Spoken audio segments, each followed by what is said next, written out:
Well, hi, and hey, thanks for joining me here in my shop. I'm going to be doing a couple of different things here in this video, really in preparation for working on this Sony ICF 2001. If you've been watching my videos in order as I post them, and you've been watching them for a long time, you might recall this radio. I proceeded to a certain point and then stopped work on it, and I think it could be almost a year has gone by, and here it is back on my bench again, ready to carry on. In the meantime, I acquired some parts for it, which I'm going to be installing. But before I get to work on that, I'm going to spend this video talking about soldering irons. Now, one thing's for sure, I am no expert in soldering irons and soldering technique. Yes, I know how to do it. No, I generally don't practice the best techniques. Shame on me. Part of that has been because of the equipment and soldering irons I've been using, but that's a bit of a flimsy excuse for me. It's really because I've been doing things a certain way since I was 12 years old, and I've kind of never gotten over it. So my very first soldering iron, which I don't have here, was actually a wood burning tool.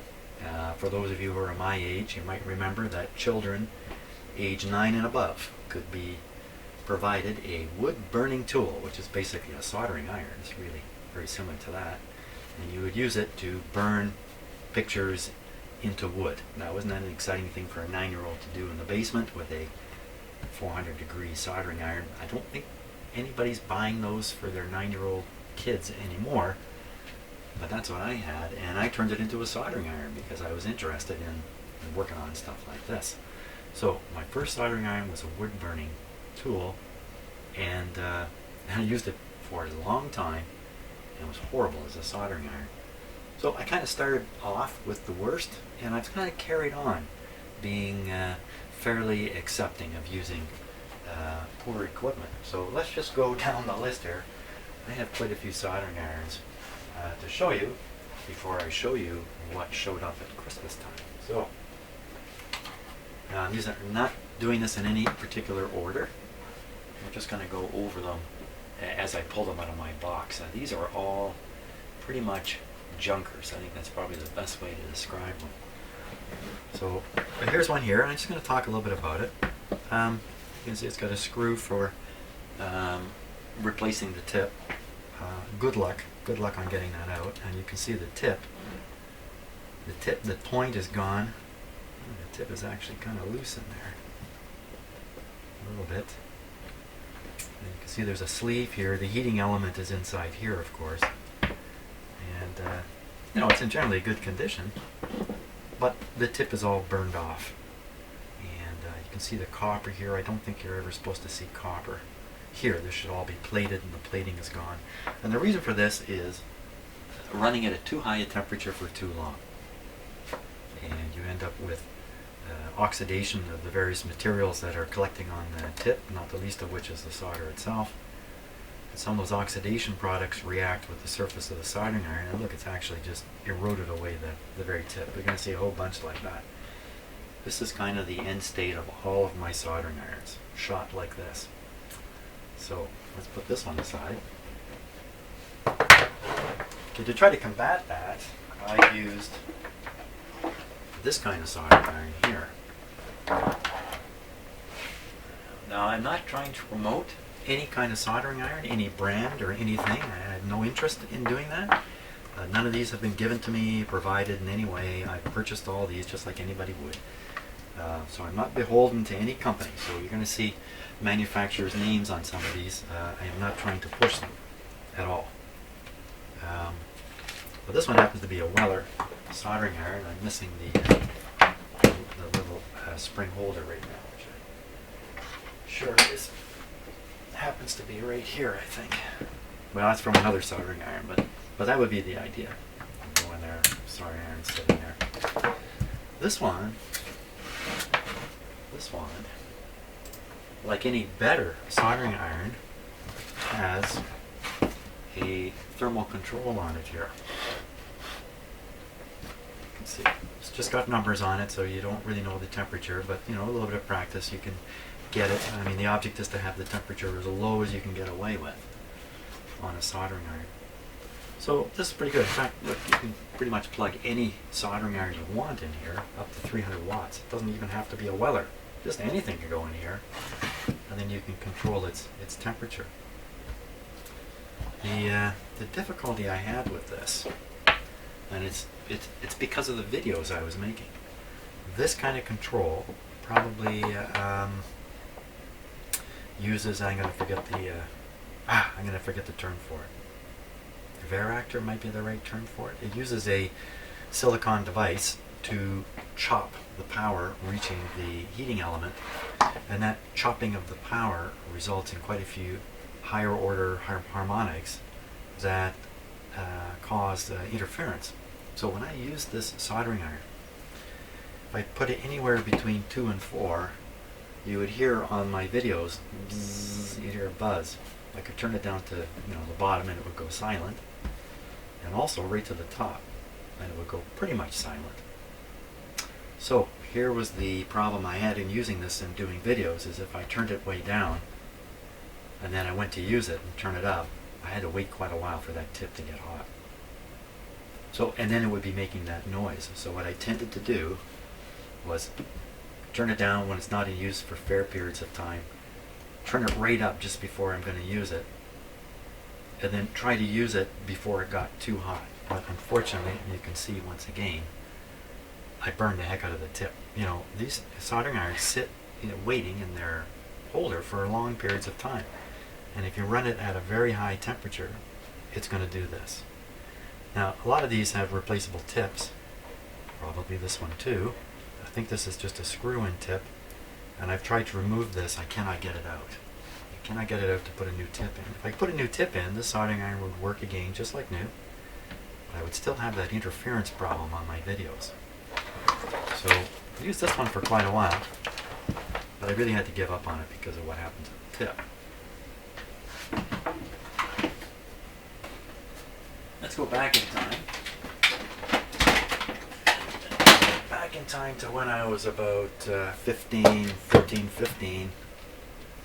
I bought this guy. It's another Weller. It's very, very, very, very popular soldering iron. Pretty rugged. This one is a 120 volt model 8200. There we are. A 100, 140 watt. So it's got two settings. I'm squeezing the trigger here, and you can get 140 watts. That's a pretty good whack of power. Now normally these have tips. Here's one here, provided by Weller. A tip that looks like that.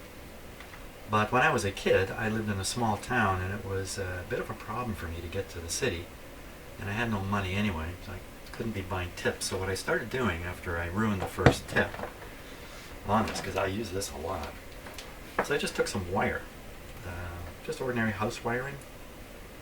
I'm not sure what number that would be, and I just put it in. I just tighten these down, shove the wire in. How different can it really be from what's actually supposed to go in there? This one's a little different. We'll look at this one in a second. This works really well. This gets really hot. Gets hot really quick. It has a lot, even though it's not a lot of mass here, a lot of metal mass, there's so much heat available that you can do a lot of heavy-duty soldering with this. Very large blobs of solder that require a lot of heat input. See, if you're using a small soldering iron, and I don't have one. Yes, I do. Here's the one I've been using for the last while that we'll talk about.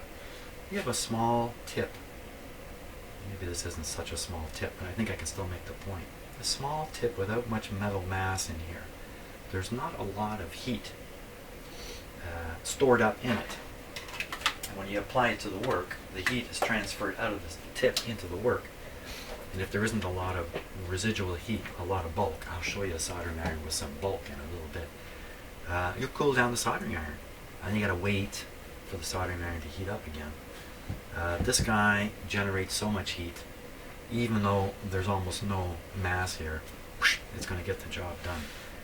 So the thing about this, if you stick a piece of wire in here, is you're going to have to work these connections over and over and over every little bit of time, because the copper oxidates and the connections in here get a little bit weaker, and it doesn't take much.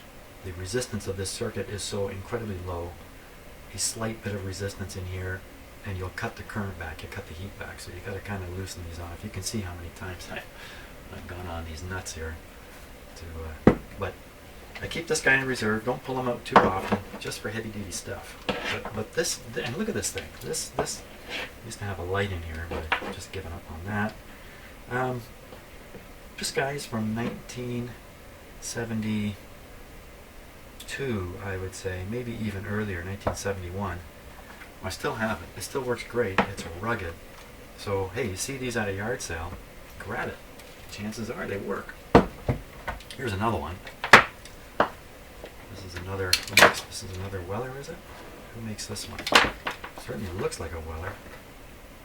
All it says is Taiwan on it. So maybe it's a Weller wannabe. Huh, how do you like that? I don't really know. Picked this one up at a yard sale simply because it's smaller. Let's see, wattage on this one.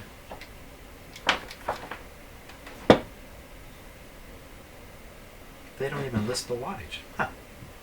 But you gotta bet it's smaller. I mean, you gotta bet it's less than this bigger one here.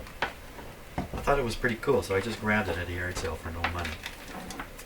You know, can't go wrong when you spend, 25 cents or something like that. So those are my gun guys. They heat up quick, very portable. Some people will say there's a huge magnetic field around the tip, and that's probably true because there's such a heavy current flowing through it that if you held it up close to certain kinds of components, you might induce enough current in those components to cause damage. I don't know about the truth of that, but certainly with an old vintage radio, I don't think it's so sensitive. After all, they're supposed to be able to withstand an electromagnetic pulse from a local atomic bomb. So, okay, here comes another one. Okay, so this guy I got right after the Weller. I gave up on that adjustable Weller. Okay, it's a very simple one. I'll bet you that's where this goes here.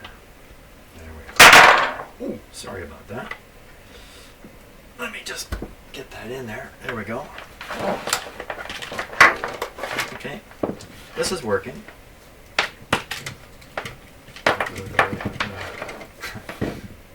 There we are. That's kind of how that would go. I'm going to flip on my automatic cameras here and just let them rotate through. I think I might get a better view of things that way. So, now this guy. Not very expensive. The two settings, 20 and a 40.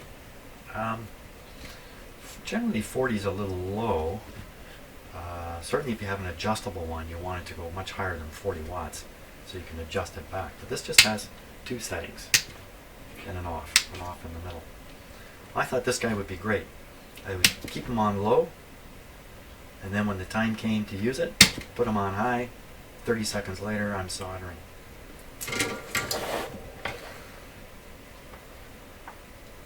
Yeah, he's not in that bad a shape, is he?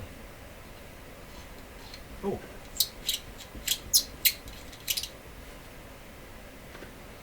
It's possible I had this one before the Weller, and maybe I set it aside in favor of getting the Weller because of its better heat adjustable, without realizing I was going to run into video interference, video or audio interference.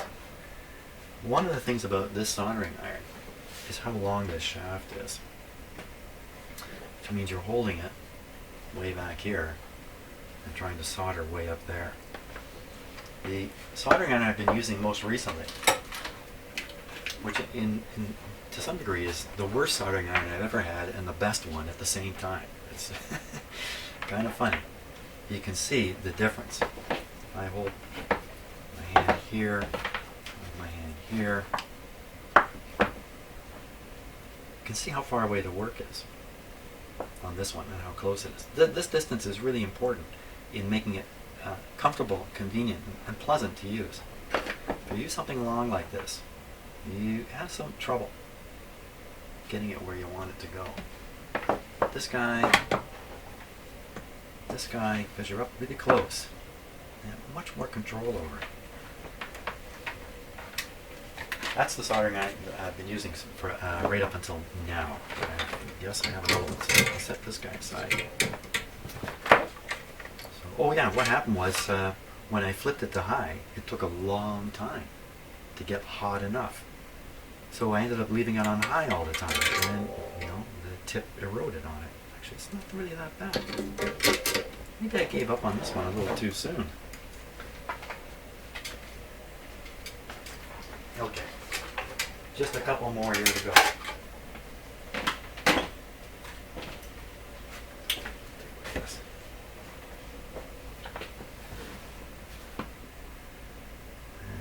This one just says Taiwan on it also.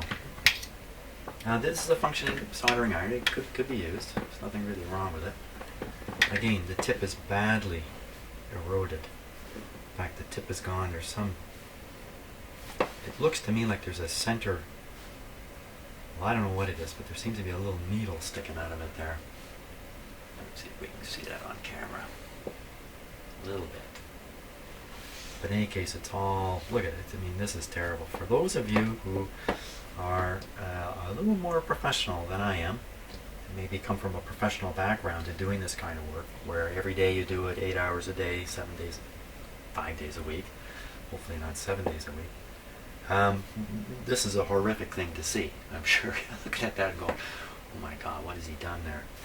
So again, there's no temperature control. The thing is running out of control. This is it says 30/35 watt. So I don't know what the slash is all about. Nice to hold on to, that's for sure. Not too much travel in the point.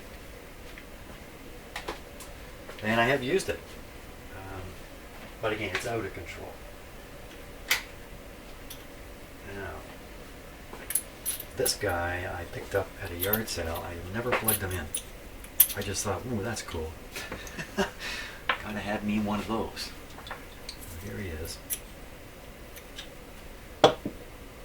How old is this soldering iron? So, we take a look at the plug on it. There's nothing modern about that plug. And it's original. So, of course, there's no date marked on it, but I would guess this is out of the 40s. But I really don't know. Maybe the 50s. I don't know. Back over top of this. Obviously, shaped wooden handle here. Oh, there's some words on it. Drake Electric Works, Chicago. Drake Electric Works, Chicago. 60 watts. 120 volts. 60 watts. That was a little more than that. Now, the thing about this guy, look at the tip on it here. What is this for? This is for what? Repairing holes in ships? Holy smokes, look at that thing. This guy, when he finds... Oh, the tip is loose. Huh. Again, I've never plugged this one in, never heated it up. This guy has a huge amount of heat in reserve. If you get him up around the right soldering temperature for old-time lead solder, which is a little over 300 C. This thing gets up to 300 C. It's got a wallop of heat in it. So you can lay it up against something and heat could flow out of this without dropping its temperature much, which is the main point. The temperature would stay up. So now I take my little one, my little guy that I'm using so much, which I'm going to talk about next. But let's just take a look at it. Look at the difference here between these two guys. Just wait till the camera comes around. Well, that's quite a difference in bulk there. A huge difference. This guy overcomes its lack of heat reserve by running at a very high temperature. If you leave this thing on long enough, it gets up to something like 900 Fahrenheit. So that's a ridiculously high temperature. But you tend not to leave this one on. This guy, of course, you would turn on and leave for quite a while to build up and store all the heat in here and raise the temperature up to where you need it. I love the cord on this. Look at that, eh? Just the cloth-covered cord. So this would be the kind of thing you'd want to solder onto large pieces of metal or things that are going to absorb a lot of the heat energy and drop the temperature of the soldering iron. So, now, for those of you watching my videos, you probably have wondered all along, why doesn't he get a good soldering iron? Well, because I have. I have got a good soldering irons many times over, and I've wrecked them all, basically. So when I think it was my Weller, when the Weller adjustable reached a point where I thought, oh, I got to move on, I ran down to the local hardware store, which of course doesn't specialize in soldering irons by any means, and for not much money I picked this guy up. I really thought this thing would hold me over for a few weeks at most, and then I would get rid of it, stick it in my collection of dead soldering irons, and move on to something better. Well, as it turns out, this guy turns out to be a really nice soldering iron to use. Now, again, for professional work, this should be nowhere near it. But if you've seen all my videos for the last almost a year now, you'll see that I've successfully used this for the most part. It's really pleasant to use. It's really light. It's very light. And look what I'm doing. I'm holding it just like a pencil.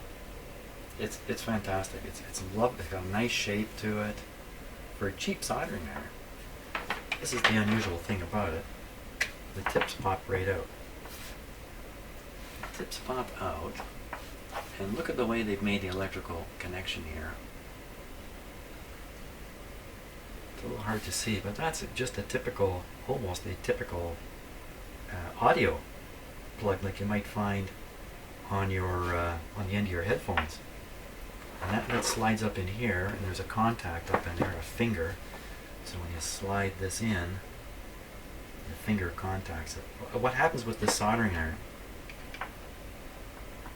put that on very carefully, is while you're working with it, the tip gets moved. You have to constantly tell yourself not to push with this soldering iron. Because every time you push it, if you push it the wrong way, you bend the finger inside, the contact finger, a little looser. In fact, when I got this soldering iron, it barely worked at first. I had to actually, right away, just reach in with a little tool here and bend that finger a little bit, doing it very carefully.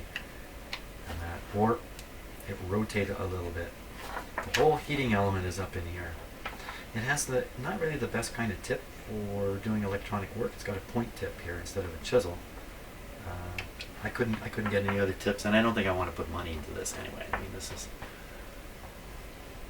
but handy. Wow, you can carry this thing around the house. You switch it on. I'm going to show you. Let me just plug it in here. Even though you've probably seen me use it, I've never really talked much about it. Well, the beauty of this guy. Okay. Oh, I got to show you what it's powered by. Also, believe it or not. It's just powered by a little adapter here. Output 9 volts, 2 amps, 18 watts. So this thing will kick out 18 watts. I was very worried it was going to cause interference on my videos, but it never did. Let's plug it back in here. Super portable. I run around the house with this thing. Super portable. It's designed so you can put it down. Well, you can put it down like that. I find it goes anyway. The tip doesn't touch the tabletop. So I tend to just set it aside on my bench. I don't put it in a holder. It is its own holder, more or less. You got to be a little bit careful you don't get it like that, but not too much. But here's the thing. You see the little indicator light there. Turn it on. And you can count with me while we wait for this. this is how long it takes this guy to warm up. Hey, it comes with a little LED headlight too, which it's good for me in my eyes. It doesn't help the videos. Sometimes it's a little too much for the videos, but it gives you a little more light to work with on there. Okay, still red. But you can't smell it. I can. Here we go. There, it's melting. And did you see the little light change to green at that moment?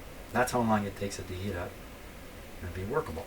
And then literally, as soon as I'm done, I turn it off. The beauty of that is I'm not burning up the tip. The tip is still in fairly good shape. I leave it a little bit dirty here. Just clean it here a little bit. So, but this guy has actually served me really well. I've really enjoyed using it. Crummy as it is. The way I control temperature on this one, if you leave it on, it just gets hotter and hotter and hotter until it's really hot. Maybe after 90 seconds after the light turns, it's really hot on the tip. Yeah, you can put it up against the work, suck some of the heat out, drop the temperature a bit, but it's going to be really hot. So I start operating the switch manually. You may have noticed this in some videos, but you may not, because I've never drawn anybody's attention to it. I just start doing that. Every time I put it down, I turn it off. Yeah, I sound like I'm trying to sell these, but believe me, they're really not intended for the kind of heavy-duty work that is going on here in the shop, but I've had great success with it. Caution, tip is hot, do not touch. Well, if you need that kind of warning, then maybe you need another hobby. Okay, but here's the thing that I really wanted to show you all this time, is I had purchased. Actually, I didn't purchase it. What am I saying? I didn't buy this. Santa Claus dropped this off this year. Now, for the first time ever, in all the years I've been fiddling around, I have a professional grade soldering iron. In fact, maybe I've gone a little too far here. So, in some of the camera shots, you can see something unusual in the background. I'll just wait till the camera comes around here. You can see these lights over here flickering. This is my new soldering station over here, which we'll take a look at in a moment. But let's start with the soldering iron. Boy, I tell you, there's a good chance I have bit off more than I can chew here. Holy smokes, what is going on? That certainly doesn't compare to my other soldering irons. Here it is, right here. Okay, again, I am not trying to promote anything. I am not recommending anybody run out and buy this particular soldering iron. This is one I have chosen myself. I'm going to find out when I go to use it just whether I've made a good choice or a bad choice. I hope I've made a good choice. But it is professional quality. Okay, so what's going on here? This kind of weird looking tip. So this is the actual soldering tip here. And this is actually a vacuum hose, smoke eater, if you could call it. And what this tip will do is, while I'm soldering, any smoke will be drawn away into this pipe through a vacuum hose. Here's the hose right here, and up into the actual soldering station. And believe it or not, out the back of a hot air gun. And I'm not going to try to explain this in too much detail because my experience with this soldering iron so far amounts to nothing. I really haven't done anything with this yet, other than put it together and read the manual 6 times over. So this is a wonderful soldering iron. The tip temperature is controlled directly. I can turn it up and down. I can set it to within a degree. Notice it's not on. I can touch it. The tip itself,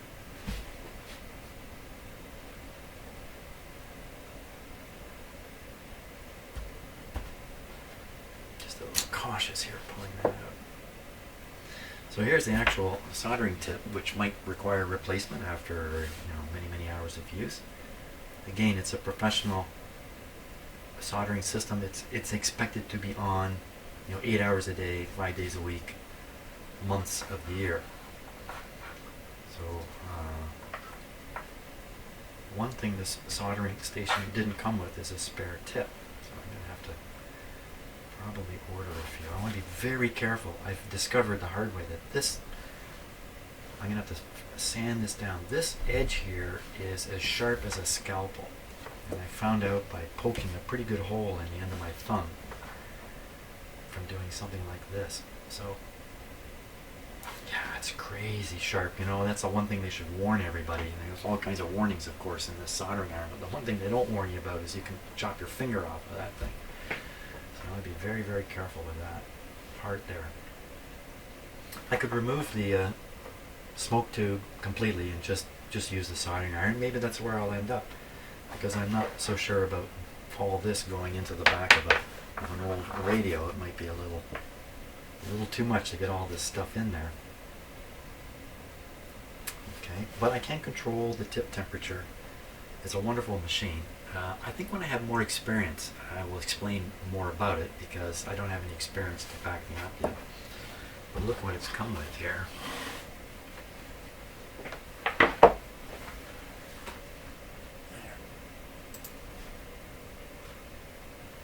Just bear with me one moment. So here's what it's come with. Of course, the nice foam pad for cleaning. Wonderful. This can be brass for doing that.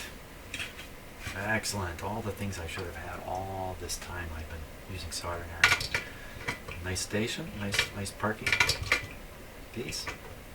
Okay, a little place to put your solder, so you always know where the main solder is. But I tend to put solder into a little plastic container like this. I don't usually have it all junky in there. I have it nicely coiled up, and it just plays out a little hole in the top. And that's how I like to do my soldering. So I would pull some off there, stick it in here, and this is my portable. But what happens is I lose track of where this solder is. Never again. Here's some spare tips, but these are not for the soldering iron itself. I don't have any extra tips. These actually have a hole down the middle of them, because they go with, I might as well show this to you again. Oops, I tapped the microphone there. No experience with this yet. But this is a solder vacuum. The tip gets hot. Apply it to the work. Squeeze the trigger, and away goes the solder. Now that was not the machine. That was me doing an imitation there, in case you didn't figure that out. So the soldering iron heats up very quick. I've already checked it. Heats up quite quick. So it's not long before you're using the soldering iron. This thing takes almost 10 minutes to get up to operating temperature. It needs to heat not only the tip to melt the work, but it needs to heat all the way through here, all the way up, and almost into this barrel here where the solder collects. So cool thing. Once I have more experience, I can demonstrate a little better, but I'm not going to try to pretend I know what I'm doing with it yet, because I don't. So back up here. Wow, look at that thing. Holy smokes, looks like you're ready to fly to the moon with this thing. Some vacuum connections in there. I'll just give you a quick showing here again, because I'm not expertise with it. But this is a hot air gun. Okay, and it's, I could shrink plastic with it, but that's not what this is really intended for. This is intended to produce air at around 300, 350 degrees C and melt solder on mostly surface mounted components, and maybe on circuit boards a little more like this, which I don't normally work on, but once in a while, of course, this kind of stuff does get in my shop. And this whole soldering station I'm showing you right now is really intended for that kind of work. It has some nozzles. Whoops, can't use the camera like that. There we are. I have some nozzles that fit over here and control the. So it's not so wide open, so it's more direct or whatever.